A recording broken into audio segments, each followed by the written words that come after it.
আমাদের অনন্য স্টোরি সকল প্রকার পার্ট গল্প দেখতে আমাদের চ্যানেলটি সাবস্ক্রাইব করে পাশে থাকা বেল আইকনটিতে ক্লিক করে অল নোটিফিকেশন অন করে দিন। মদের গন্ধে দম বন্ধ হয়ে যাচ্ছে নীরার। ঠিকমতো শ্বাসও নিতে পারছে না সে, কিন্তু তাতে বিন্দুমাত্র খেয়াল নেই নীরবের। সে তো তার শারীরিক চাহিদা মেটাতে ব্যস্ত। কুড়ে কুড়ে খাচ্ছে সে নীরার শরীর। অসহ্য যন্ত্রণায় ভুগছে নীরা, কিন্তু চিল্লাতে পারছে না, কারণ নীরব তার মুখে একটা কাপড় দিয়ে বেঁধে রেখেছে। তাছাড়া নীরব নীরার সদ্য বিয়ে করা স্বামী, তাই চাইলেও সে চিল্লাতে পারবে না। নীরবের প্রত্যেকটা স্পর্শে রয়েছে কেবল ঘৃণা, না আছে ভালোবাসা, আর না আছে অনুভূতি। বারবার কামড় দিচ্ছে সে নীরার শরীরে, ফলে ব্যথায় কুঁকড়ে উঠছে নীরা, কিন্তু তার কিছু করার নেই। এই ব্যথায় যে তার সহ্য করতে হবে। একসময় নীরার শরীরের যন্ত্রণা আর সহ্য করতে না পেরে জ্ঞান হারায়। সকালে নীরার ঘুম ভাঙতেই সে শরীরের ব্যথায় কুঁকড়ে ওঠে। তার গায়ে শুধু একটা চাদর বিছানো, আর মুখ এখনো কাপড় দিয়ে বাঁধা। নীরা মুখে কাপড়ের বাঁধন খুলে পাশে তাকাতেই দেখে নীরব গভীর ঘুমে আচ্ছন্ন হয়ে আছে। ঘুমন্ত অবস্থায় খুব নিষ্পাপ লাগছে নীরবকে, কিন্তু কে বলবে এই নিষ্পাপ চেহারার বিপরীতে একটা হিংস্র মানুষ লুকিয়ে আছে। কালকে রাতের কথা মনে পড়তেই মুহূর্তেই নীরার চোখ পানিতে ভিজে যায়। অসহ্য কষ্ট হচ্ছে তার, উঠে বসারও তেমন শক্তি নেই। তবুও কোনো মতে গায়ে চাদর জড়িয়ে সে ওয়াশরুমে চলে যায়। তারপর পানির কল ছেড়ে সেটার নিচে বসে পড়ে আর অঝরে কাঁদতে শুরু করে, যেন একটু হলেও এই পানিতে তার কষ্টগুলো মুছে যায়। প্রায় 40 মিনিট পর নীরা ওয়াশরুম থেকে বের হয়। ওয়াশরুম থেকে বের হতেই নীরা নীরবকে সোফায় বসে থাকতে দেখে। ল্যাপটপে কি যেন কাজ করছিল সে। নীরাকে ওয়াশরুম থেকে বের হতে দেখেই বলে ওঠে, এটা তোর একার রুম না যে তুই 1 ঘন্টা ধরে ওয়াশরুমে বসে থাকবি। আর যদি এমন দেরি করিস তাহলে জানে মেরে ফেলবো। বলেই নীরব রাগে গজগজ করতে করতে তোয়ালে নিয়ে ওয়াশরুমে চলে যায়। আর নীরা সে হাবলার মতো নীরবের যাওয়ার দিকে তাকিয়ে আছে আর ভাবছে, উনি মানুষ নাকি অন্য কিছু? ওনার মাঝে কি একটু অনুতপ্ত বোধ কাজ করছে না? কিভাবে এত নর্মাল বিহেভ করছেন? ওনার কি কালকের কথা একটু মনে নেই? নীরা এসব ভাবছে, হঠাৎ সে দরজা ধাক্কানোর শব্দ পায়। দরজা খুলতেই দেখে মিসেস মুজমাল দাঁড়িয়ে আছেন। নীরা কিছু বলতে যাবে তার আগেই তিনি গর্জে ওঠেন, কি রে নবাবজাদি, কয়টা বাজে খেয়াল আছে? এতক্ষণ ঘুমাচ্ছিলি কেন? ঘরের এতগুলো কাজ কে করবে শুনি? নাকি ভেবেছিস আমার ছেলের সাথে তোর বিয়ে হয়েছে দেখে আমি তোকে আমার মাথার উপর উঠিয়ে রাখবো? জীবনেও না। তুই রাস্তার মেয়ে ছিলি আর রাস্তার মেয়েই থাকবি। কি ভাবছেন? নতুন বউয়ের সাথে শাশুড়ি এভাবে কথা বলছে কেন? আসলে এভাবে কথা বলতো না যদি নীরা আর তার মা নীরবদের বাসায় আশ্রিতা হিসেবে না থাকতো। নীরার পুরো নাম নীরাদ্রি রহমান নীরা। সবে মাত্র 18 বছরে পা দিয়েছে। পড়ালেখা শুধু ইন্টার সেকেন্ড ইয়ার পর্যন্ত করতে পেরেছে, তারপর আর লেখাপড়া করার সৌভাগ্য হয়নি। এর মূল কারণ হয়তো এই যে নীরার বাবা নেই। নীরা যখন ছোট তখন তার বাবা মারা যান। নীরার নানু বাড়ির কেউ ছিল না, আর যারা ছিল তারা বিদেশে চলে গিয়েছিল। তাই নীরা আর তার মা নীরার বড় চাচার বাসায় থাকা শুরু করে। নীরার বড় চাচার ছেলেই নীরব। নীরা আর তার মাকে নীরবদের বাসায় থাকা কেউ পছন্দ করতো না। একমাত্র নীরব ছাড়া সে নীরাকে নিয়ে সব সময় খেলাধুলা করত। খেলার ফাঁকে মাঝে মাঝে দু একটা কামড়ও দিত, ফলে নীরা ব্যথায় অনেক কান্না করত। তা দেখে নীরব হাসতে হাসতে বলতো, এই নীরাদ্র খান নীরবের কথা না শুনলে এমনই হয়। এখন ভ্যাবা করে কাঁদলে কোনো লাভ নেই। বলেই নীরব আরো জোরে জোরে হাসত।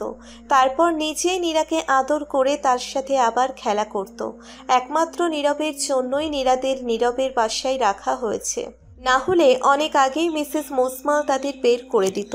তাছাড়া বিনা টাকা পয়সা খরচ করে তিনি অনেক ভালো দুটো কাজের লোক পেয়েছেন। তার আর কি চাই? যখন তখন নীরা আর তার মাকে বকতে পারেন, মারতে পারেন বিনা অপরাধে, অত্যাচার করতে পারেন, যা নয় তা বলতে পারেন, যা পরিবারের কারো চোখে না পড়লেও নীরবের চোখ এড়ায়নি। সে যথাসম্ভব নীরা আর তার মাকে এসব অত্যাচার থেকে রক্ষা করত, কিন্তু নীরব ব্যাটার স্টাডির জন্য আমেরিকায় যাওয়ায় নীরা আর তার মার উপর এসব অত্যাচার আরও দ্বিগুণ বেড়ে যায়, যা সহ্য করতে করতে তারা দুজনেই অভ্যস্ত হয়ে যায়। এরপর আসে সেদিন যেদিন নীরব বাংলাদেশে আসবে। নীরবের আসার কথা শুনে নীরা তো খুশিতে লাফালাফি শুরু করে দেয়। সে ভেবেছিল নীরব তাকে আগের মতো স্নেহ দিয়ে আগলে রাখবে, নীরবের মা কিছু বললে আগের মতো প্রতিবাদ করবে, কিন্তু সে ভুল ছিল, কারণ নীরব যে আগের মতো নেই। তোর পেটের রং তো অনেক সাদা, কি মাখিস রে গায়ে? ঘরের অনেকগুলো কাজ করে নীরা সবে মাত্র বারান্দায় দাঁড়িয়ে দাঁড়িয়ে অতীতের কথা ভাবছিল। হঠাৎ এমন কথায় চমকে ওঠে। পিছনে ফিরতেই সে আর এক দফা চমকে যায়, কারণ নীরব তার একদম কাছে দাঁড়িয়ে আছে। তাদের মধ্যে মাত্র 2-3 ইঞ্চির ফাঁক। নীরবের মুখে কেমন যেন এক রহস্যজনক বাঁকা হাসি। নীরা কিছু বুঝে ওঠার আগেই নীরব নীরার বুক থেকে শাড়ির আঁচল ফেলে দেয়। ফ্লোরে বসে দুহাতে আবদ্ধ করে নেয় নীরার কোমর। তারপর অজস্র চুমু দিতে শুরু করে নীরার পেটে, কিন্তু তাতে কোনো ভালোবাসা প্রকাশ পাচ্ছে না, প্রকাশ পাচ্ছে শুধু ঘৃণা। আচমকা এভাবে পেটে চুমু দেওয়ায় নীরার খুব অস্বস্তি লাগছে, কিন্তু তার চেয়েও বেশি ভয় কাজ করছে। নীরবকে আবার কালকের মতো আমার সাথে। ভেবেই ভয় আরও দ্বিগুণ বেড়ে যায় নীরার। ইতিমধ্যেই হাত পা কাঁপাকাঁপি শুরু হয়ে গেছে। তাছাড়া তারা এখন বারান্দায়, কেউ যদি তাদের এই অবস্থায় দেখে ফেলে তাহলে মারাত্মক পরিস্থিতিতে পড়তে হবে তাদের। কিন্তু এতে নীরবের কোনো খেয়াল নেই, সে তো নীরার পেটে চুমু দিতে ব্যস্ত। নীরা একটু ধাক্কা দিতেই নীরব নীরার পেটে একটা জোরে কামড় দেয়। ফলে নীরা আহ বলে চিল্লিয়ে ওঠে, কিন্তু এসবে কোনো ভ্রুক্ষেপ না করে নীরব রুমে চলে যায়। তারপর ব্লাডি পিচ, তোর শাড়ির আঁচল ঠিক নাই কেন? আর এই পেট বের করে রেখেছিস কেন? হ্যাঁ, ছেলেদেরকে নিজের রূপ দেখাচ্ছিস? নীরব, আপনি এগুলো কি বলছেন? আমি কি করছি আর বলছি তুই জানিস না? আরে ছেলেদের প্রতি যদি এতই আকর্ষণ থাকে তাহলে পতিতালয়ে যা। এখানে কি করছিস? যদি বলিস তাহলে আমি নিয়ে যাব। কথাটা শুনে নীরা আর এক মুহূর্তও দাঁড়ায় না, দৌড়ে চলে যায় নিচের রুমে।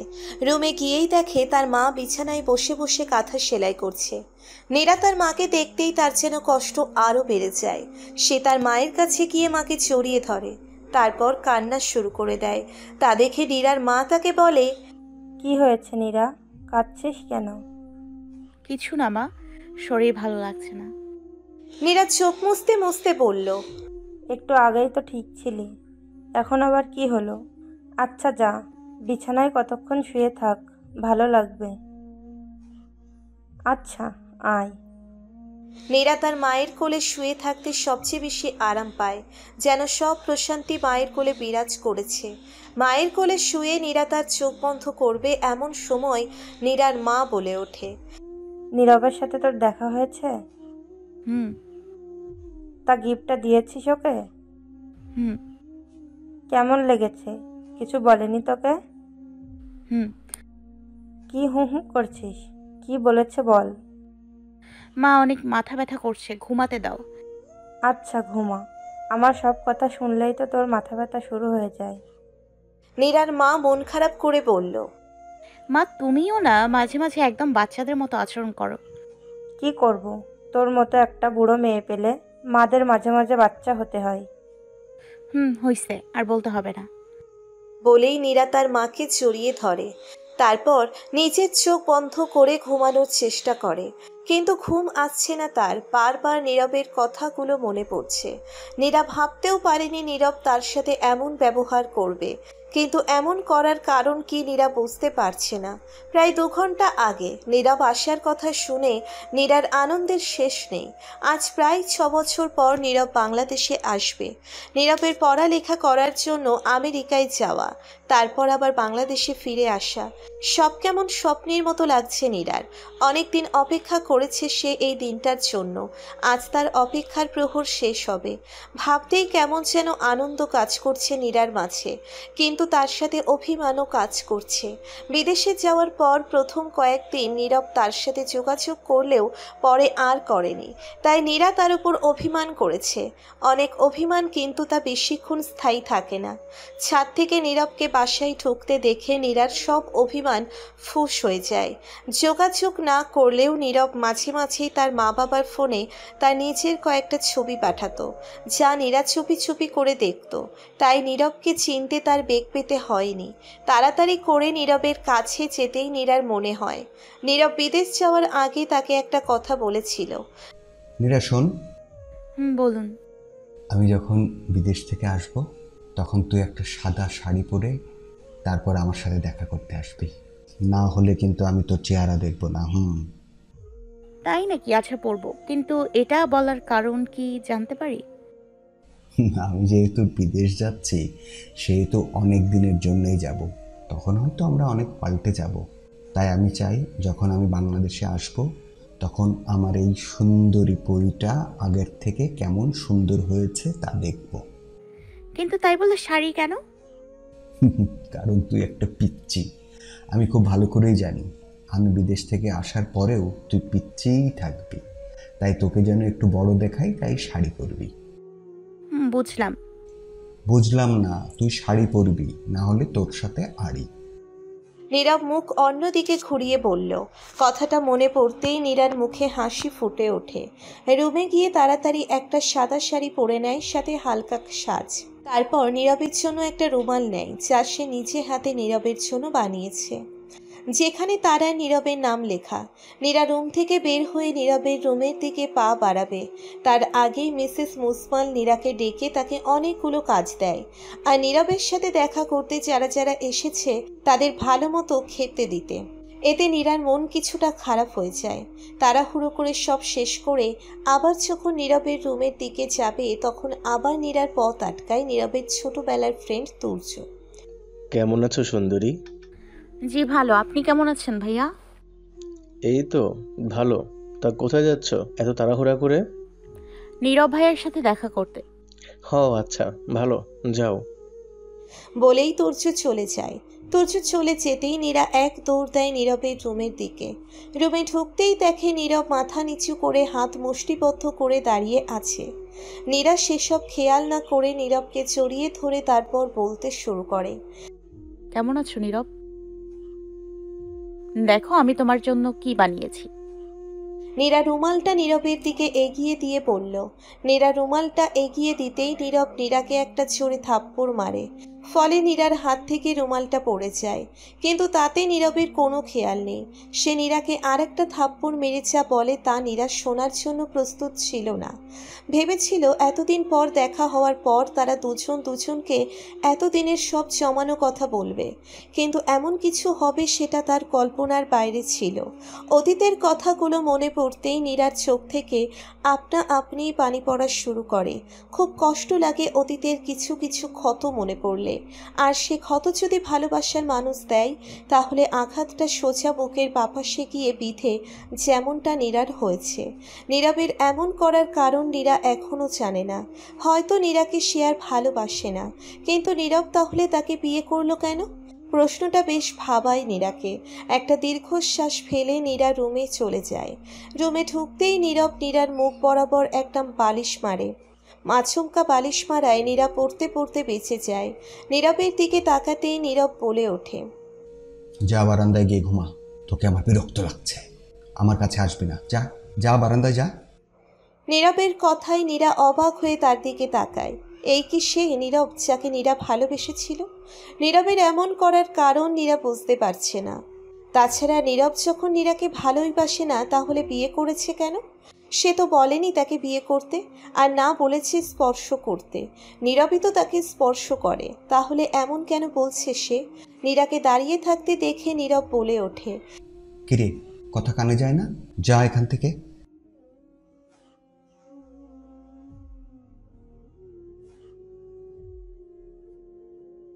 মাঝরাতে নীরার মনে হয় কেউ তার ঠোঁটে চুমু দিচ্ছে তীব্র থেকে তীব্রভাবে। নীরা চোখ খুলতেই দেখে নীরব তার উপর উবু হয়ে শুয়ে তাকে চুমু দিচ্ছে। এটা দেখা মাত্রই নীরা নীরবকে জোরে একটা ধাক্কা দেয়। আচমকা ধাক্কা দেওয়ায় নীরব একটু দূরে সরে যায়। নীরব দূরে সরতেই নীরা নীরবকে আর একটা ধাক্কা দিয়ে বলে, কি সমস্যা কি আপনার নীরব? কেন করছেন এমন? আপনিই তো বলেছেন আমাকে আপনার ভালো লাগে না, তাহলে আমার কাছে আসেন কেন? আমি তো আসি না। হ্যাঁ, আগে আসতাম, কিন্তু এখন আপনার অপমান সহ্য করতে পারি না আমি। কেন এমন করছেন প্লিজ বলুন। আমার আর এগুলো সহ্য হচ্ছে না। যদি আপনি আমাকে পছন্দই নাই করেন তাহলে বিয়ে করেছেন কেন? আমি আপনাকে বলেছিলাম প্লিজ চলে যান, আমার আর ভালো লাগছে না এগুলো। একাধারে কথাগুলো বলে নীরা জোরে জোরে শ্বাস নেওয়া শুরু করে। আর নীরব সে নিচের দিকে তাকিয়ে হাত মুষ্টিবদ্ধ করে আছে। নীরার কথা শেষ হতেই নীরব পাশে থাকা টেবিলে একটা জোরে লাথি মারে। তারপর রুম থেকে বের হয়ে যায়। না না, শুধু রুম থেকে না, বাসা থেকেই বের হয়ে যায়। নীরার দিকে একবার ফিরেও তাকায় না। নীরবের আচার আচরণে নীরা কিছুই বোঝে না। এই ভালোবাসবে তো এই আবার কষ্ট দিবে। কেন এমন করে তা নীরাকে বললে কি হয়? কি এমন করেছে সে যে নীরব তাকে এভাবে শাস্তি দিচ্ছে? মাঝে মাঝে তো নীরার মনে হয় এখান থেকে অনেক দূরে চলে যেতে, কিন্তু তা করা যাবে না। কারণ আগে সে নীরবের জন্য এখান থেকে পালিয়ে যেত না, আর এখন তার বৃদ্ধ মার কারণে এ বাড়িটাই তাদের শেষ সম্বল। এখান থেকে যদি তাকে আর তার মাকে বের করে দেয়, তাহলে সে তার বৃদ্ধ মাকে নিয়ে কোথায় যাবে? তাই সব কষ্ট সহ্য করে সে। কিন্তু নীরবের এসব যে তার সহ্য হয় না। ইচ্ছা করে নীরবকে অনেক কষ্ট দিতে, যা সে তাকে দিয়েছে, কিন্তু আফসোস সে তা পারবে না ভেবেই একটা দীর্ঘশ্বাস ফেলে নীরা।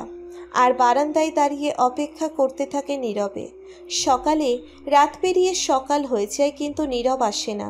খুব চিন্তা হচ্ছে নীরার, যেভাবে নীরব ঘর থেকে বের হয়েছে। না জানি বাইরে কোনো অঘটন ঘটায়। অনেকক্ষণ অপেক্ষার পরেও যখন নীরব বাসায় আসে না, নীরা নীরবকে কল দেওয়া শুরু করে, কিন্তু তাতেও লাভ হচ্ছে না, কারণ নীরবের ফোন সুইচ অফ। নীরা কি করবে বুঝতে পারছে না। তাছাড়া তার বাড়ির বাইরে যাওয়া নিষেধ, না হলে সে অনেক আগেই নীরবকে খুঁজতে বের হয়ে যেত, কিন্তু আফসোস সে সেটা পারবে না। আর এদিকে নীরার অনেক কাজও বাকি। সে তো আর এবাড়ির বউ না, পরিবারের জন্য কাজের মেয়ে প্লাস আশ্রিতা, আর নীরবের জন্য রক্ষিতা। তাই কাজ করতে শুরু করে দেয়। না হলে যে মিসেস মুসমাল তাকে আর তার মাকে অনেকগুলো কথা শোনাবে, যা নীরা সহ্য করতে পারলেও নীরার বৃদ্ধ মা পারবে না ভেবেই একটা দীর্ঘশ্বাস ফেলে নীরা। তারপর আগে নিজের রুম পরিষ্কার করা শুরু করে। রুম পরিষ্কারের সময় নীরা একটা রুমাল পায়, যা নীরা নীরবকে দিয়েছিল যখন নীরব আমেরিকা থেকে বাংলাদেশে এসেছিল। নীরার ভাবতেও অবাক লাগে এখনও এটা আছে। সে তো ভেবেছিল নীরব এটা ফেলে দিয়েছে, কিন্তু এখনও এত যত্ন করে কেন রেখেছে সে? আসলেই নীরব অনেক অদ্ভুত। কখন কি করে, কেন করে তা বলা মুশকিল। হঠাৎ নীরার চোখ যায় রুমালের একপাশে লেগে থাকা চায়ের দাগে। চায়ের দাগটা দেখেই নীরার অতীতের ভয়ঙ্কর একটা কথা মনে পড়ে যায়। নীরব নীরার সাথে এমন বাজে ব্যবহার করায়। নীরা ভেবেছিল সে আর নীরবের সামনে যাবে না, কিন্তু সে ভাবলেই তো হবে না। আর তাছাড়া সে কাজের মেয়ে, তার ইচ্ছের কোনো দাম নেই এখানে। যখন যা বলবে তখন তার সেটাই করতে হবে। মেহমান যাওয়াই সময় নীরাও সবাইকে বিদায় দিতে আসে। বিদায়ের এক পর্যায়ে তুর্য নীরাকে জড়িয়ে ধরে, যা কেউ না দেখলেও একজনের চোখ এটা এড়ায়নি। সে রাগে গজগজ করতে করতে চলে যায় তার রুমে। আর এদিকে নীরা সবাইকে এক এক করে বিদায় দিতে থাকে। প্রায় অনেকক্ষণ পর বিদায় পর্ব শেষ হয়। সবাই সবার মতো চলে যায় নিজ নিজ বাসায়। বাড়ির সবাইও তখন ঘুমের প্রস্তুতি নিচ্ছিল। নীরাও তাই করছিল। নিজের রুমে যাবে ঠিক তখনই বাড়ির আর এক কাছের মেয়ে নীরাকে বলে, আপা, আপনারা নীরব ভাইয়াই কইছে হাতে রুমে চা বানাইয়া নিয়ে যাইতো। এত রাতে? আচ্ছা তুই যা, আমি চা বানাই নিয়ে আসবো। জি আচ্ছা আপা। বলেই কাজের মেয়ে চলে যায়। আর নীরা, সে তো মহা বিপদে পড়েছে, কারণ সে ভেবেছিল নীরবের সামনে যাবে না, কিন্তু এখন না গেলে নীরব রেগেও যেতে পারে। তারপর মিসেস মুজমালের সেই তিতা তিতা কথা শুনতে হবে নীরার। তাই ভেবেছে তাড়াতাড়ি করে চা বানিয়ে নীরবের রুমে দিয়ে আসবে। নীরবের দিকে একবার তাকাবেও না, যেই ভাবা সেই কাজ। নীরা চা বানিয়ে নীরবের রুমে যায়, দেখে নীরব রুমে নেই। এটা দেখে নীরা একটা প্রশান্তির শ্বাস ফেলে।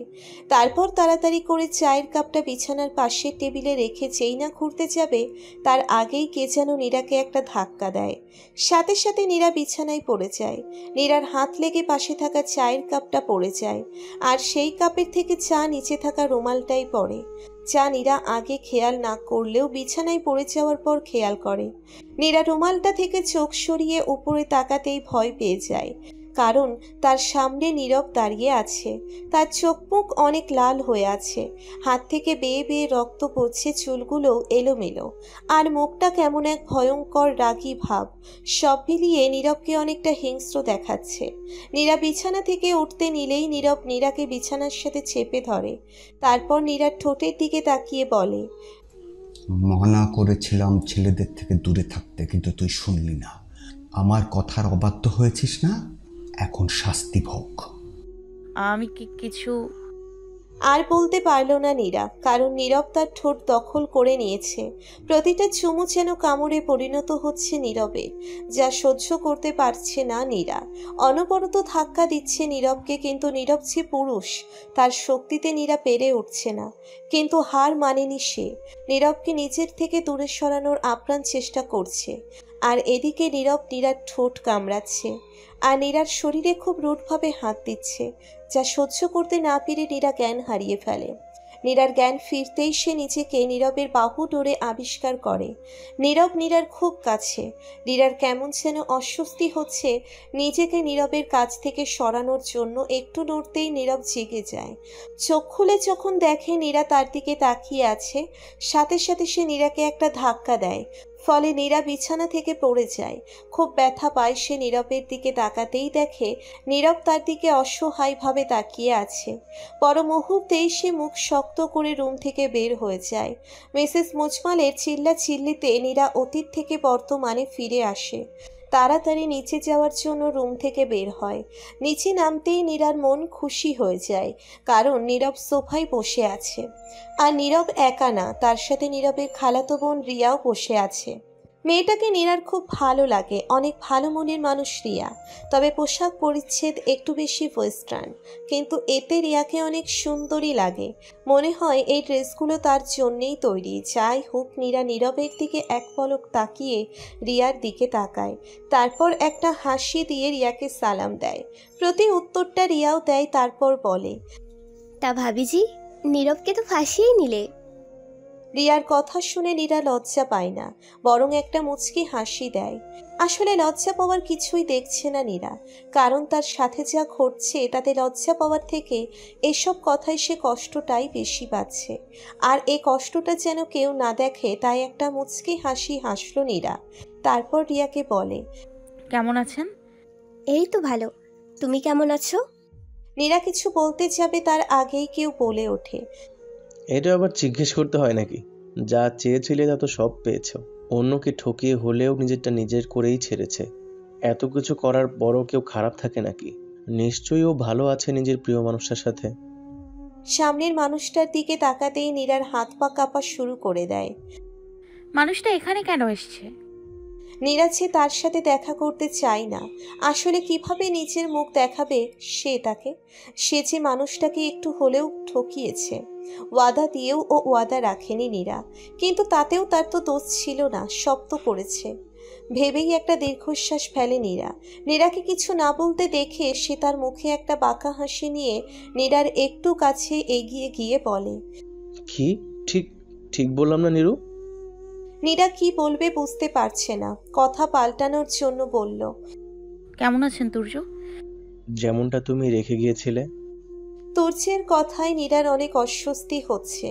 ভাগ্যিস আশেপাশে কোনো মুরব্বি বা মিসেস মুজমাল নেই, না হলে কেলেঙ্কারি হয়ে যেত। কিন্তু বিপদ এখনো কাটেনি। রিয়া ফ্যালফ্যাল করে তাকিয়ে আছে তাদের দিকে, কৌতূহল মেটানোর জন্য বলেই ফেলে, কি রে তুর্য ভাইয়া, তুমি ভাবিকে এগুলো কি বলছো? রিয়ার কথা শুনে তুর্য একটা তাচ্ছিল্যের হাসি দেয়, তারপর নীরার দিকে তাকিয়ে বলে, হ্যাঁ, আমি তো ভুলেই গিয়েছিলাম, ইনি তো আমার এখন ভাবি। তা ভাবি, বিবাহিত জীবন ভালো লাগছে তো? অবশ্য ভালোই তো লাগবে, নীরবের সাথে যে বিয়ে হয়েছে। তুর্য, আপনি সব জানেন, তাহলে কেন এমন বলছেন? কি করব বলো, আমার যে কষ্ট হচ্ছে। সরি তুর্য, আমি আমার কথা রাখিনি। সমস্যা নেই, আমি নিজেকে গুছিয়ে নিয়েছি। কিন্তু এত ভেবো না, তোমাকে ছেড়ে দিয়েছি, যদি কখনো দরকার পড়ে তাহলে আমাকে বলবে, আমি যথাসম্ভব তোমাকে হেল্প করার চেষ্টা করব। তুর্যের কথা শেষ হওয়ার আগেই নীরব বসা থেকে উঠে দাঁড়ায়। এতক্ষণ সব সহ্য করলেও এখন আর সহ্য করতে পারছে না সে। সোজা গিয়ে নীরার হাত শক্ত করে ধরে, তারপর নীরাকে রুমের দিকে নিয়ে যেতে থাকে। নীরবের চোখ লাল হয়ে আছে, চোখ মুখ শক্ত করে রেখেছে সে।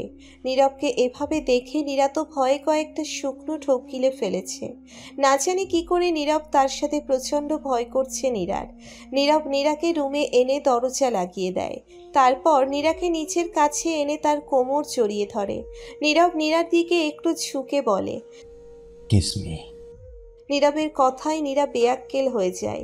সে কি ভেবেছিল আর নীরব তাকে কি বলছে? নীরা কিছুই বুঝতে পারছে না। নীরবকে দেখে এখন অনেক রাগই লাগছে, কিন্তু সে এই কথাগুলো কেন বলছে?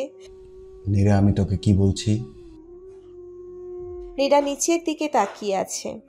Kiss me, damn it. আপনি এগুলো কি বলছেন? তুই দিবি নাকি আমি দেব? নীরব নীরাকে নিচের আরেকটু কাছে নিয়ে বলল, দেখুন নীরব, আমাকে ছাড়ুন। কেন? তুই না আমার বউ? সরি সরি সরি, রক্ষিতা। তাহলে তো একটা কিস দিতেই পারিস। নীরবের কথা শুনে নীরার রাগ উঠে যায়। সজোরে নীরবকে একটা ধাক্কা দেয় সে। সাথে সাথে নীরব নীরার কাছ থেকে কিছুটা দূরে চলে যায়। নীরার দিকে রক্তচক্ষুতে তাকাতেই নীরা বলে ওঠে, আপনি এমন কেন করছেন নীরব? আগে তো এমন ছিলেন না। কি হয়েছে আমাকে বলবেন তো? কিন্তু না, আপনি আমাকে কিছুই বলছেন না, বরং নিজের যা ইচ্ছা তাই করছেন। আপনার এসব কথায় আমার ঘৃণা হচ্ছে, জাস্ট ঘৃণা হচ্ছে নীরব। বলেই নীরা কান্না করতে করতে রুম থেকে বের হয়ে যায়। নীরব নীরার যাওয়ার দিকে তাকিয়ে একটা দীর্ঘশ্বাস ফেলে তারপর বলে, চাই না কষ্ট দিতে তোমায়, কারণ তুমি যে আছো আমার অন্তরে মিশে। কিভাবে তোমাকে কষ্ট পেতে দেখি বলো? তাই তো কষ্ট দিয়ে চলে যাই, যাতে আমার জন্য কষ্ট পেতে না হয় তোমার। চিন্তা করো না, চলে যাব তোমায় ছেড়ে, কিন্তু দিয়ে যাব একটা সুখের জীবন। আচ্ছা নীরা, তুর্য ভাই তোমাকে এগুলো কি বলছিল? তুর্য ভাইয়ের কথা শুনে মনে হচ্ছিল তোমার সাথে ওর কিছু তো সম্পর্ক আছে। আসলেই কি আছে? না মানে, সত্যি সত্যি বলিও নীরা, ও তোমার সাথে এভাবে কথা বলেছিল কেন? আসলে তুর্যর সাথে আমার বিয়ে হওয়ার কথা ছিল, কিন্তু কিন্তু কি না মানে? তোমার তো নীরবের সাথে বিয়ে হয়েছে, আর তাছাড়া তোমার আর তুর্যের বিয়ে হওয়ার কথা হলে আমাদের জানানো হয়নি কেন? তুর্যের সাথে আমার বিয়েটা ঘরোয়াভাবে হওয়ার কথা ছিল, কিন্তু বিয়েটা নীরবের সাথে হয়েছে। এর জন্য আপনাদের আমার আর নীরবের বিয়ের কথাটাও বলা হয় না। মানে কিভাবে? আমাকে একটু বুঝিয়ে বলো নীরা, এমন কি হলো যে তুর্যের সাথে তোমার বিয়ে না হয়ে নীরবের সাথে হয়? আসলে অতীত। নীরব আমেরিকা থেকে এসেছে প্রায় 1 মাস হলো। এই 1 মাসে কিছুই পাল্টায়নি। যদি কেউ পাল্টে থাকে তাহলে তা হলো নীরব। সারাদিন সে বাইরে থাকে, অনেক রাত করে বাসায় ফেরে, আর নীরার সাথে তেমন কথাও বলে না। নীরা কিছু জিজ্ঞেস করলে শুধু হুঁ হ্যাঁ এতটুকুই বলে বাড়তি কোনো কথা বলে না। নীরা অনেক জিজ্ঞেস করেছে নীরবকে যে তার কি হয়েছে, সে এমন কেন করছে, আর নীরার দোষটা কি। কিন্তু নীরব কিছুই বলতো না নীরাকে, যথাসম্ভব এড়িয়ে চলতো। কিন্তু একটা জিনিস নীরা খুব ভালো করে খেয়াল করেছে, আর তা হলো নীরার সাথে তুর্যের কথা বলা। তুর্য যখনই আসে আর নীরার সাথে কথা বলে, ঠিক তখনই নীরব নীরার সাথে বাজে ব্যবহার করে। কিন্তু এমন করার কারণ কি নীরা জানে না। তবে তুর্যের কাছ থেকে যথাসম্ভব দূরত্ব বজায় রেখে চলে সে। সব মোটামুটি ঠিকঠাকই ছিল, কিন্তু একদিন নীরবদের বাসায় তুর্য এসেছে কি একটা কাজে। এসেই তার প্রথমে নীরার সাথে দেখা হয়। তা দেখে তুর্য একটা মুচকি হেসে নীরাকে বলে, কেমন আছো নীরা? জি, আল্লাহর রহমতে ভালো। আপনি? হুম, আমিও। আচ্ছা, নীরব কই তুমি জানো? হ্যাঁ, উনি তো রুমে। কেন, কিছু দরকার ছিল আপনার? হুম, একটা কাজ ছিল। আচ্ছা তুমি থাকো, আমি ওর সাথে দেখা করে আসি। বলেই তুর্য চলে যেতে নিবে হঠাৎ তার চোখ নীরার হাতের দিকে যায়। সে খেয়াল করে দেখে নীরার হাতের একপাশে একটু করে পুড়ে আছে। সাথে সাথে সে নীরার হাতটা ধরে দেখতে থাকে পুরো জায়গাটা আর বলে, নীরা তোমার হাতটা পুড়লো কিভাবে? তুর্য হাত দেখতে দেখতে বলল, রান্না করতে যেয়ে পুড়ে গেছে। তুমি এত কেয়ারলেস কেন নীরা? দেখেছো কিভাবে পুড়ে গেছে হাতটা? তুর্য কিছু হয়নি, সামান্য একটুই তো পুড়েছে। এটা তোমার সামান্য লাগছে? আর কিছু বলতে যাবে তার আগেই হঠাৎ কেউ এসে তুর্যের কাছ থেকে নীরার হাতটা নিজের হাতে নিয়ে নেয়। ঘটনাক্রমে নীরা আর তুর্য দুজনেই চমকে যায়। পাশে তাকাতেই দেখে নীরব দাঁড়িয়ে আছে। সে নীরার দিকে রাগী চেহারায় তাকিয়ে বলে, নীরা, তোকে আমি কতবার বলছি রান্না করার সময় আর সাবধানে থাকবি?